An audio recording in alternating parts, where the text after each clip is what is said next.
We think about that one wild and precious life with there's one path for us. And there's not. There's multiple paths that we can take. And it doesn't have to be moving to Mexico or taking an adult gap year. But if you can figure out what is going to bring you joy, and that there are ways to inject joy through slowing down, through letting go, through listening to your heart and the universe to point you in the right direction, you will find something bigger than and better than potentially what you have today.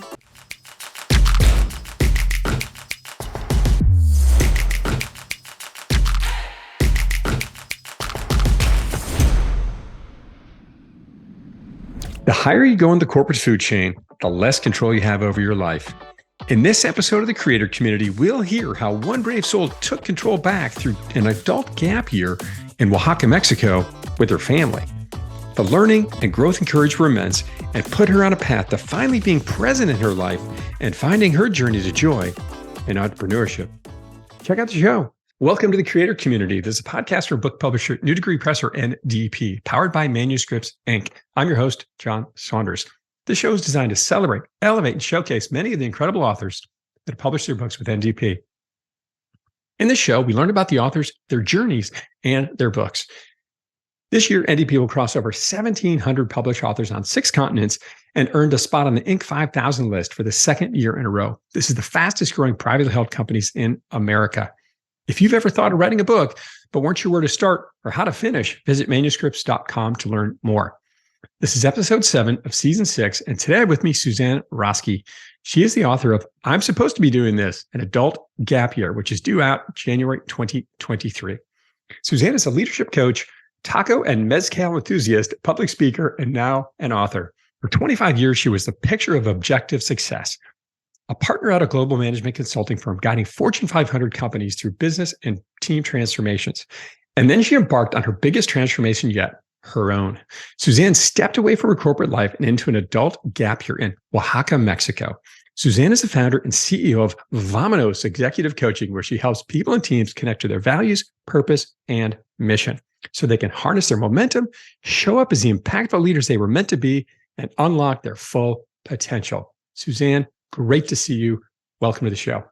John, thanks so much. It's so nice to see you, and it's wonderful to be here today. It is always fun to interview people that sit in the same part of the country I'm in, right? You're right here in Washington, D.C., married with a few kids, and certainly an avid traveler. Before we get into your book, Suzanne, I think it's always fascinating for people to hear about their journey. Right? You left this, what on paper would sound like this nice, dare I say, cushy job, corporate America, and you went out on your own. You know, what led you to where you are? Well, it's an interesting story, and it starts probably when I was a kid. For as long as I can remember, I was the one who had the plan. I had it figured out. I knew what I wanted, and I knew how to go get it.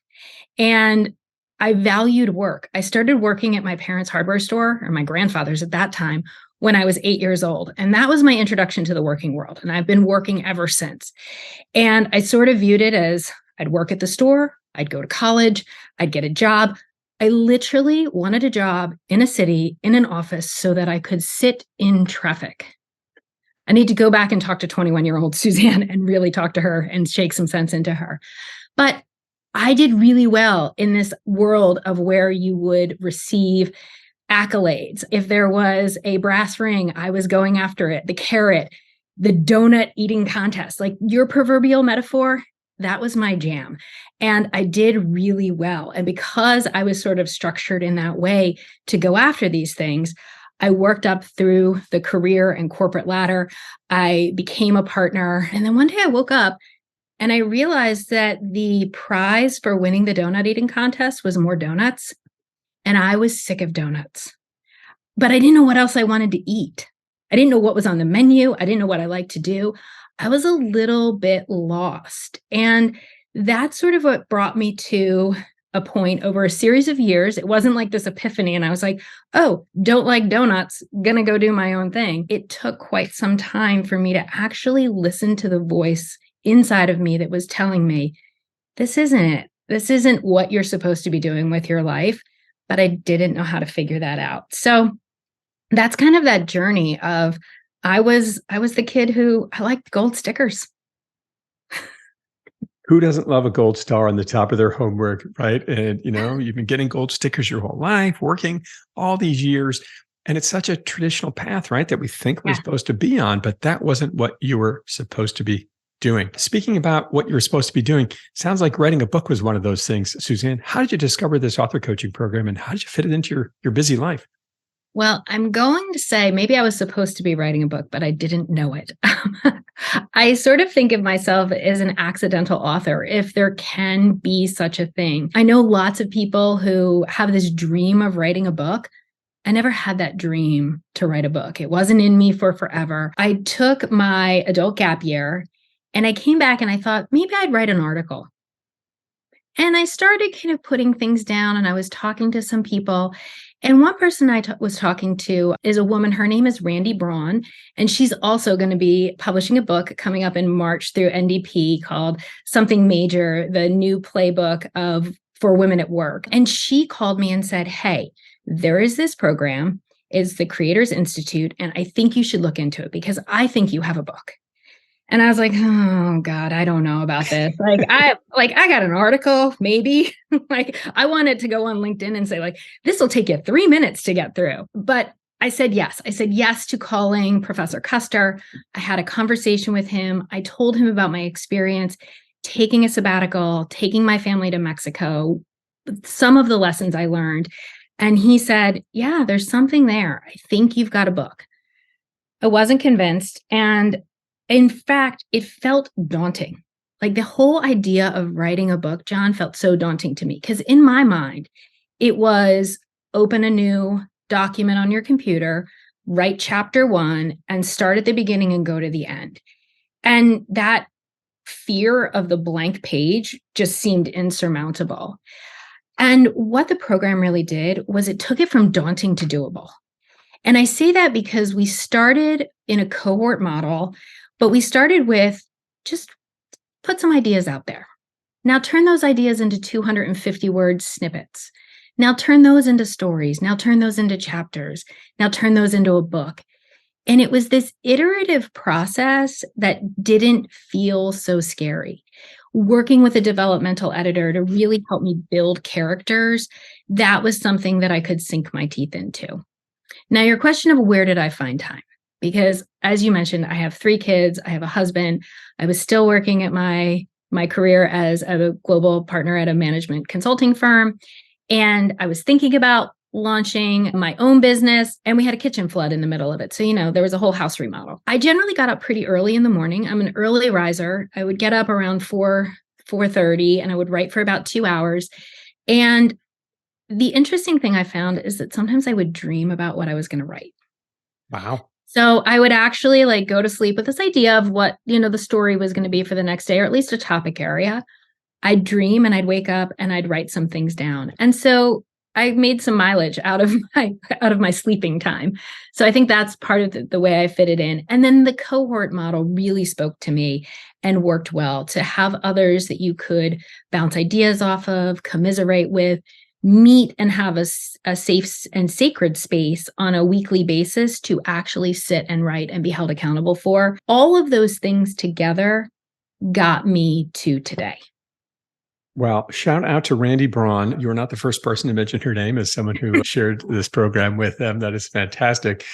And I appreciate the fact that you shared the early morning rise to get this done. One of the things I appreciated about this program, I published my book at the end of 2020, is that if you like getting up early, great. If you like to write for an hour or two in the middle of the day, awesome. If you like to write for 12 hours on a Saturday, that works too. I was a night owl. I did mine at night. But it's about, it helps you find that sort of system that works for you. And glad it came together for you so nicely. One other quick question about the operations of this thing, and that is your book cover, this lovely picture on it. Could you describe it for our listeners a little bit and just how that process came together to come up with that amazing picture you pulled? Absolutely. So the picture is what is on the cover is a picture of me at a place in Oaxaca. It's called Agua. It is about 30 minutes from Oaxaca City. And my son snapped the photo of me while we were there. I've always been one of these people that I walk into a bookstore and I'm drawn to covers. That's what makes me pick up a book. But I don't know why. I pick up a specific book. So when we were tasked and got to the exciting part of like, you're going to create a cover. And for my creative side, like that was like, this was like just money. I was like, yay, finally the cover. I said I wanted something clean. I wanted it simple. I wanted it to resonate and to connect with my book. I had no idea how to do that. And so I was actually went to Barnes and Noble one day and I took pictures of books that I liked and didn't like. I came home with like 100 pictures. I was waiting for them to kick me out of Barnes and Noble to be like, you got to go. Like, this is you need weird. to buy something, Mel. Yeah. Like, this is really strange. What are you doing? But when I started unpacking what I liked and what I didn't like, I found the formula for me that worked on simplicity. And then working with the NDP design team was really helpful to get something that turned into the cover that I have today. I had a couple of options. And one of the hangups I had about the cover that I ultimately landed on was I said to the design consultant, I don't know, it feels way too about me with the picture of me standing on the front of the book. And he said, you wrote a memoir. I think that ship has sailed. So I said, okay, you're right. I have to get over myself that, you know, the picture of me is not the one. It just really represents freedom to me. And the feeling that I had while I was in Mexico, figuring out what I'm supposed to be doing. And the fact that it was sort of a family affair that my son took the picture made it that much more special. Well, being a fan of nature and a fellow mountain biker, as I think you are as well, I love that picture, looking out into this vast space in the mountains and this just epic rock waterfall, right? Is what it is. So, so cool. Well, thank you for sharing that story and the process that you went through to get it done. I think my cover went through 12 or 15 iterations in this whole thing. So I'm supposed to be doing this. Suzanne, what am I supposed to be doing? What is this book about?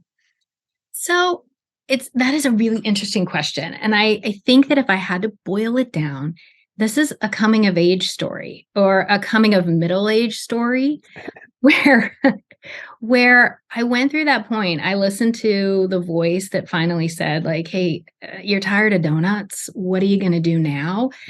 And again, it wasn't an immediate recognition that I didn't like donuts. I kept eating the donuts and putting them into my mouth and shoving them into my belly because that's what someone had told me I was going to do. And when I finally pulled back and said, wait a second, I don't like the donuts. What I wanted when I was 21 isn't what I want at 45. How do I go about finding what I really want and what the next half of my life is going to look like? And so it's my story. It's my memoir of moving my family to Mexico, of understanding that I could do better and I had to do better for my family and for myself, and for listening with intention and intuition of how I was going to move forward. And that's really what the book is about. It's the journey and the story of going from burnout to that freedom that sits and is summarized by that picture on the cover. Incredible. Burnout is such a pervasive thing, it seems, particularly as we've gone through this COVID period. And, bravo to you for doing something about it, not just waiting for whatever someone else is supposed to tell you should be doing, right? And taking the bull by the horns, if I could use that analogy. So you took this adult gap year, which I want to get into in a minute. But, why did you choose to take this story and turn it into this mission, this book, this why? What drove you to get this book out there? John, when I talk to people before I took my gap year, while I was in Mexico, when I returned, so many people said to me, you're so brave. I would love to do that, but I can't. I'm stuck. This is the path. I've invested too much time and effort in this career to walk away. There was like this idea of the sunk cost, if we had to flip it to economic terms, that people felt like, this is it. This is what I've got. And yeah, it might not be what I want, but here I am. The other thing that I heard a lot was, to that point of burnout, that many people had experienced it, but we didn't talk about it. And for me, the burnout came, probably the initial onset of burnout came about 6 years before the adult gap year. I was going up for partner. My kids were young. I had asked people for advice of how to make partner, and it was like, take on everything, do a good job, don't mess up. And I was like, okay, great. That's what I will do. No pressure. No pressure. None whatsoever. Like, just don't let them see you mess it up. And one night I was at home. It was February of 2014. My husband was traveling. My kids were young at the time, and they were being young kids. They didn't want to go to bed. They were hopped up on sugar. The house was a mess. And I lost it. And I started screaming at them. And I scared myself and I scared the kids. And I pulled myself out of the situation and looked at myself in the mirror in my bedroom. And I didn't recognize who I was. I was just like this gray shell of myself. And in that instance, a voice, like almost like it was planted by someone else, came into my head and said, I wonder what it would feel like to have a gun in your mouth. And I was terrified, but I couldn't say anything. I got help. I saw a therapist, but I didn't tell my husband. I didn't tell my colleagues. I didn't tell my friends, because that would be messing it up. And fast forward to when I stepped away from my career, so many people had a similar story. And I was like, wait a second, I buried this for 6 years because I was ashamed that I couldn't keep up. And I wanted to be able to tell people, one, we don't have to bury these stories. And two, there's a different way for us to approach this one life that we get to live. And how do we maximize and make the most out of it? So that's sort of the mission behind it, is to normalize that a lot of us have this burnout and that we can do something about it. And your way is not going to be my way, and my way is not going to be somebody else's way, but we can all find a different way to find joy and happiness. And talk about the most extreme circumstance in your case, driving you to even just contemplate suicide for a second is a pretty scary thing, to give us an indication of just how deep you had gone into this abyss of, pain and suffering and trying to climb, run through that hamster wheel. So it sounds like, is this what drove you to this gap year, this sort of low point in your life? And why Oaxaca, by the way? Had you been there before? And for those who don't know, Oaxaca is in kind of the boot or the heel of Mexico, right? Kind of down there near Central America. Yeah. So it actually wasn't. So if when the suicidal ideation came up for me, it was in 2014, and I sought help, but I pushed it down again. Like, I took that feeling and I pushed it down because I was doing what I was told I should be doing. I was on the career path. I had a lot of potential. Everyone was telling me this was my goal. And I thought, okay, it's my goal. Here I go. What really prompted it? And I won't say COVID was the impetus, because clearly 2014 was well before the pandemic, but it certainly was the straw that broke the camel's back. And so on July 14th of 2020, we got the email that said the kids wouldn't be going back to school. And I immediately knew, I was like, I can't do this again. I can't go back to the way we had spent those few months before, us working around the clock, the kids not having any interaction. And I took a walk, because the voice that had been whispering, is this all there is? She finally screamed at the top of her lungs, you can do better. You must do better. But in that moment, I didn't know what better was. So I just went for a walk. And sort of like another idea planted by someone else, it came and said to me, you can go somewhere. Why don't you move? And you've always wanted to go international. Why don't you use this year to let the kids Zoom into school, to work remotely? You take a sabbatical. And from that point on, it was a calling. Now, the question of why Oaxaca, if you think back to July of 2020, there were like 3 countries in the world that would let Americans in. One was Kazakhstan, a small island in the Caribbean, and then Mexico. And we had some really good friends who were at the embassy in Mexico City. So we called them and asked for, one, are we crazy to think that this will work? And they said, no, great idea. We think this is a fantastic use of your time. And two, here are a couple of cities that we would recommend you to consider. And I took one look at Oaxaca, had never been there. I barely knew how to say it other than from a diner. There's an omelet that they call the Oaxaca omelet, and they actually phonetically spell it for you. But I took one look at Oaxaca, and it was another thing I just knew. I was like, we are going. And 8 weeks later, we were there. Wow. As I recall, the downtown has cobblestone streets. There's cobblestones everywhere. Yeah. Yeah, I remember just being a very storybook little town. As I said, I was there in, I think, 94. Some friends got married down there, actually, and had the great privilege to go to that. Just a gorgeous part of the country. And I think one a lot of tourists don't think about. They think about Cozumel or Cancun or something, but great part of the country. How did you convince your family that, hey, we're going to uproot ourselves for 12 months and go live in this kind of very remote place? How did that work out?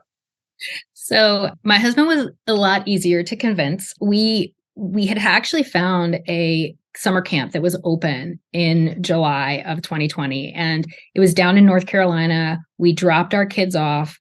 2 days later, I get the email. I literally run back down the hill to this cabin that we were renting because I'm so excited, and just like, this is the only answer in my mind is we're going to move somewhere. And Oaxaca turned out to be the where.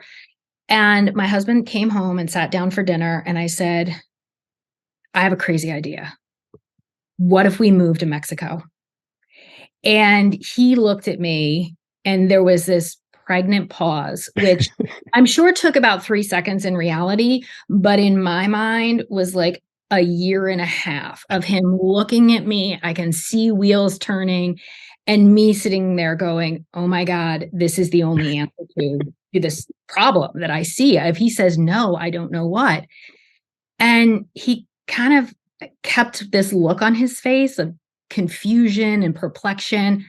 And I finally just said, forget it. It was a crazy idea. I don't know what I was thinking. And he said, stop. It is crazy. You're crazy. And we're doing it. And so he was on board within, like, the 5 seconds of when I told him that I wanted to do this. Our kids were a different matter, because now think about it. We dropped them off to go to camp, not an inkling in our mind that we were going to move to Mexico. We pick them up 2 weeks later, stop for Chick-fil-A. We're sitting in a grass field, and we say, hey guys, we have news. We're going to move to Mexico. And they all looked at us like, are you kidding? Is this for real? They're looking at each other, and we're like, yep, it's real. Here's the house that we rented. Here's what we're going to do. I won't say there was no outright pushback from them of like, no, this is not what we're going to do. There wasn't a wild endorsement of the plan. They just sort of went along. My husband Bill did a much better job of appealing to their senses of, you can take horseback riding lessons. You can ride mountain bikes. There's a lot of art that we can do. There'll be a pool when it's wintertime. And eventually they came on board. Their biggest concern was, how would we get the dog there? And we ultimately did. Wow. So took a little bit of work to get the family on board with it, but I love that your husband dove in after sort of processing the thought. And what about the next layer? Now you're going to your friends and family members that live outside of your home and saying, hey, I'm moving to Mexico and I'm an adult and I'm going to quit my job. What was the reaction to that? There were a lot of different reactions. The biggest surprise is people who I thought would be the most resistant, including my parents. I was really scared to tell my parents. They were the most supportive. And there were people who I knew who are very adventurous and looked at me and said, you're doing what? You're moving down to Mexico. You have no rental agreement. You're just going to show up with a bunch of pesos. Like, somebody's going to rob you. This is the scam of a lifetime. And so I was really surprised by my impressions going in of how I thought people were going to react versus how they actually did. I would say by and large, most people were like, wow, this is kind of a really great way to turn lemons into lemonades, or if we want to be on brand, limes into margaritas. And you quit your big corporate job to do this, right? So I took a sabbatical for the period of time that I was there. I didn't necessarily walk away right at that point in time because I wasn't sure if what I was supposed to be doing still lived within the firm. And that's what I had to figure out. But I knew I couldn't figure it out while I was running ever faster and faster on the corporate treadmill. I needed to step off and step away so that I could figure out truly what that calling for what is next would be. Well, bravo to your company for even having that as an option, sabbatical, right? And some firms would just say, good luck and send you on your way. That is amazing. So a big part of the story here is sort of slowing down, reflecting, letting go of what we think is normal and what we're supposed to be doing. How did you slow down and really let go? What did that look like for you?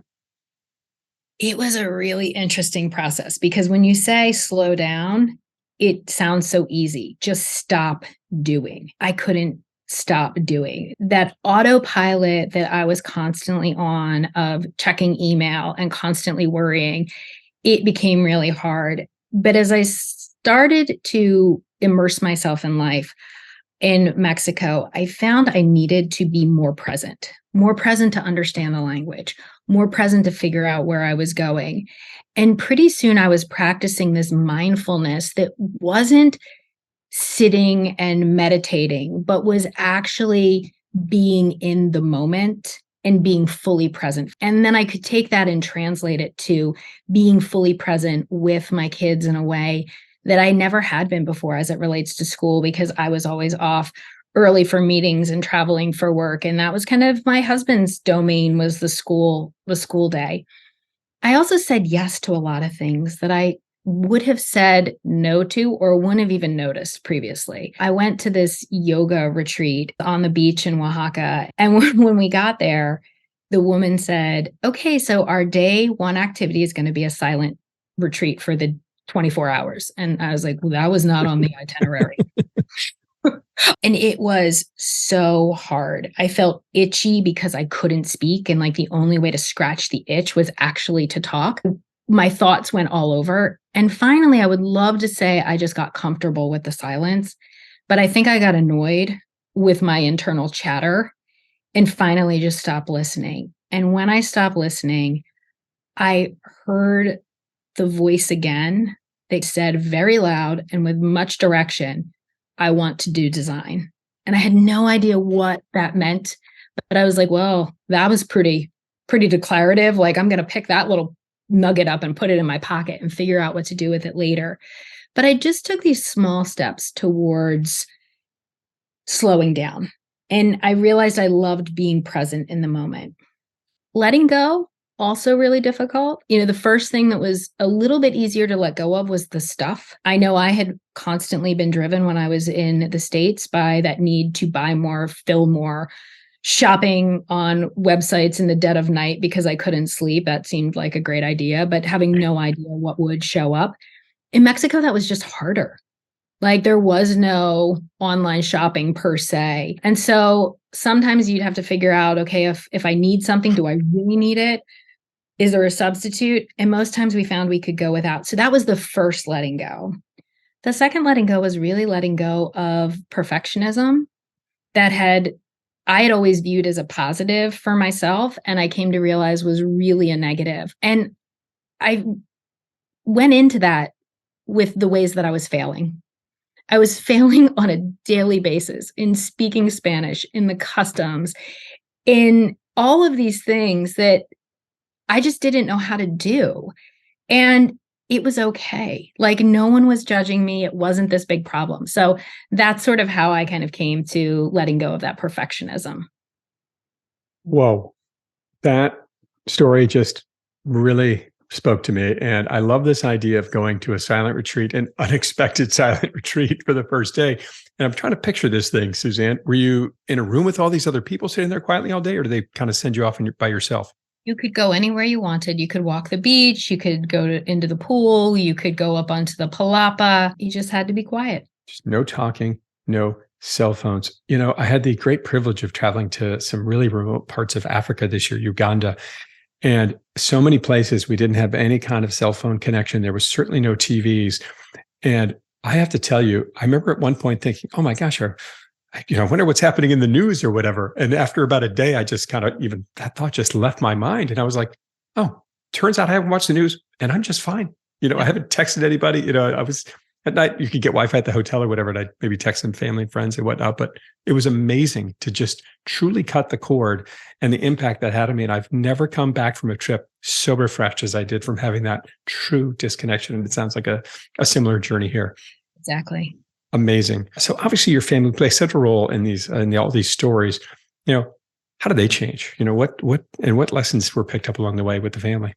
They all took risks. They all learned to take risks and then tether back to the connection with the family for what they needed. My daughter took horseback riding lessons. My son started mountain biking with a bunch of in the evenings. My other daughter took painting lessons. They really upped their perception and their empathy. I remember this one time, there's no Christmas tree farms down there, right? And so when Christmas rolls around, you go and you buy a giant piñata.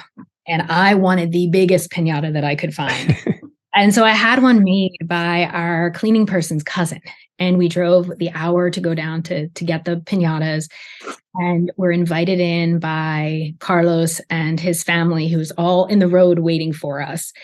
And we stepped through the corrugated fence and into what I thought was their yard, but they had invited us into their home. And dirt floors, the big pot of soup cooking over an open fire, a very small structure that housed the bedrooms with an actual roof over it. And then they showed us their piñatas and how they made them. And they were so proud. And I bought more piñatas than I probably should have. We were like tying them into the back of our truck to drive the hour home with these piñatas.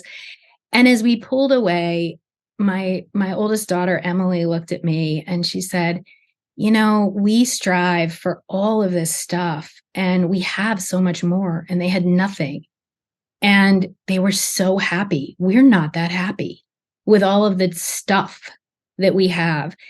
And so they just became more perceptive. I feel like we opened their world, but we also brought the people in that world a lot closer to them.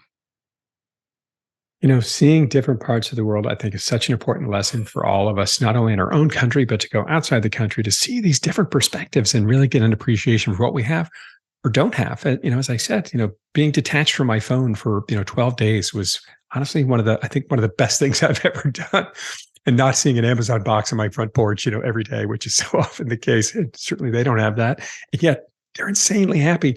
When we were in Uganda, we visited an orphanage that the tour guide was associated with.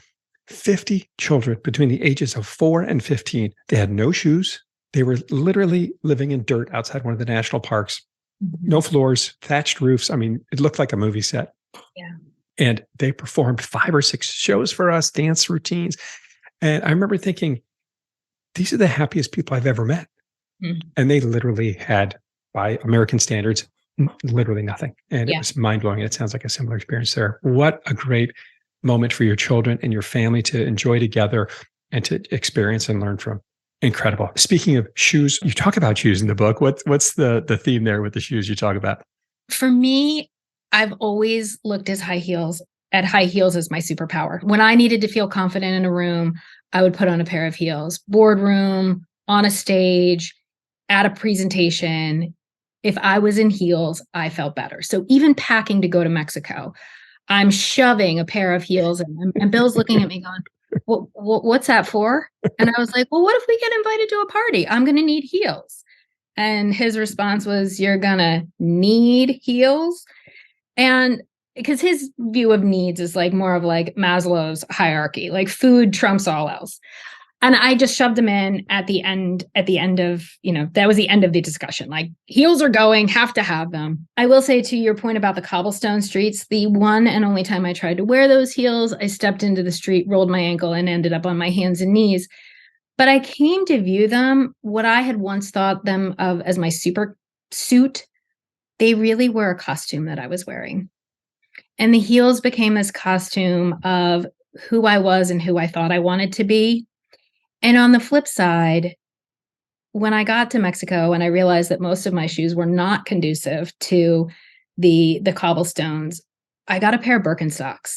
And I'd always wanted Birkenstocks, but I have pretty big feet. And so I never allowed myself to get them here because I felt like I'd look like Fred Flintstone and I'd be judged for having like giant, crazy shoes.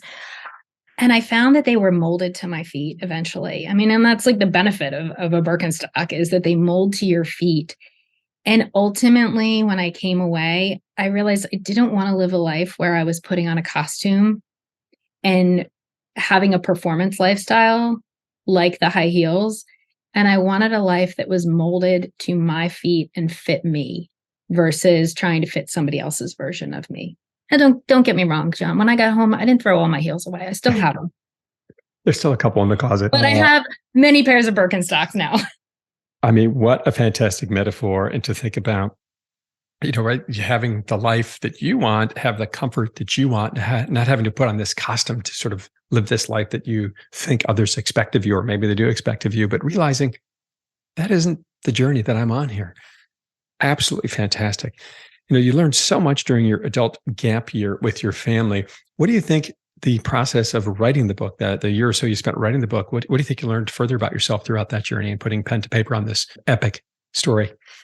There's a couple things I think I learned about myself. One is just this notion of asking a community for help and support. People were so willing and generous with their time, and that really felt amazing. Like at first I was like, nobody's going to want to help me with this. In Oaxaca, there is a Zapotec word that is galaguetza, and its meaning loosely translates into English as to giving in reciprocity.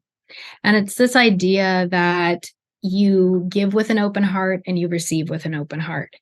And I think through the process of writing the book and being in Mexico itself, but kind of translating those stories and sharing with others, I really got to experience that full appreciation of Galaguetza, that people gave freely and supported me. And I know that I will be there to return the favor at some point in time for them.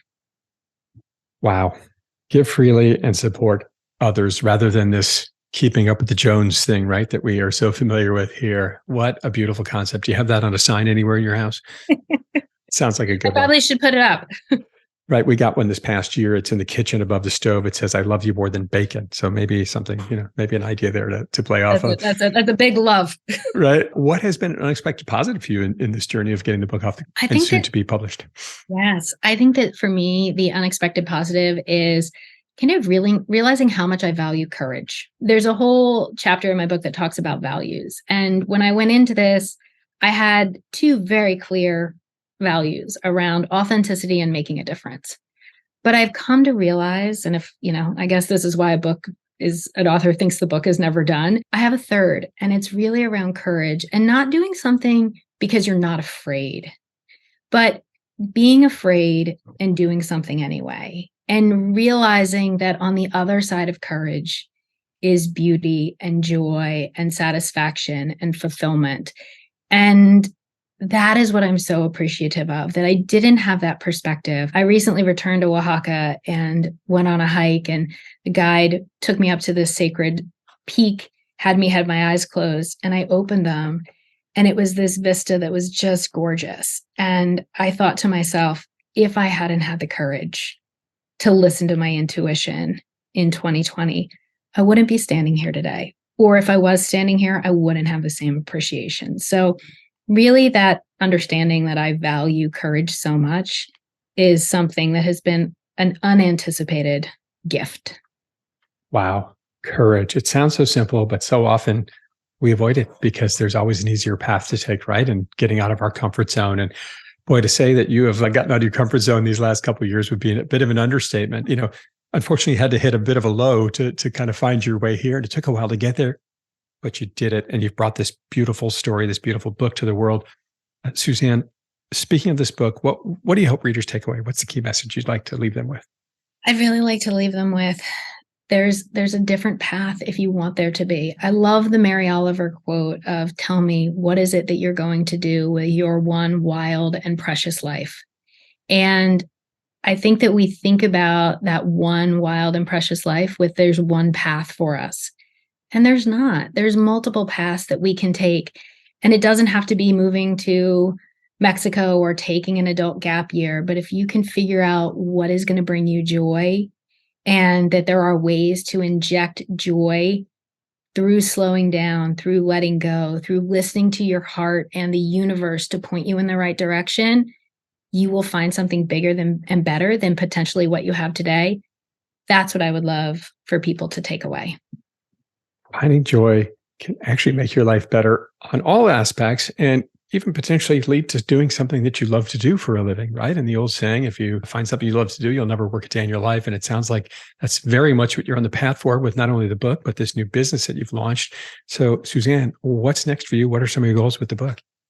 Well, so obviously there's all things book. There's the launch and book tours and things of that nature that are coming up in the next couple of months. But also building off of that from my coaching business, I will continue to do one-on-one coaching with people who are really looking to unlock their full potential and become more than what they have been. But also launching a program in the spring that is tied to, I'm supposed to be doing this through a group coaching that really explores some of these concepts and how you get to find that joy on the other side of being stuck or being afraid. And then coming in August, I will launch the inaugural Vámonos experience in Oaxaca, Mexico, which will be an 8-day retreat of in-depth coaching in a place that is so special with hiking and just time for reflection and good food. Amazing. I'm already thinking about signing up. Are men allowed? Is this a thing? Yes, absolutely. I love it. Suzanne, incredible story, incredible message about finding joy, finding your passion, purpose, and a better path forward, and finding out what it is I'm supposed to be doing, because we so often let others determine that for us. And bravo to you for having the courage to go out and carve your own path. And yes, I'm sure there were some painful moments along the way and quitting your job. What are you, crazy, or going sabbatical?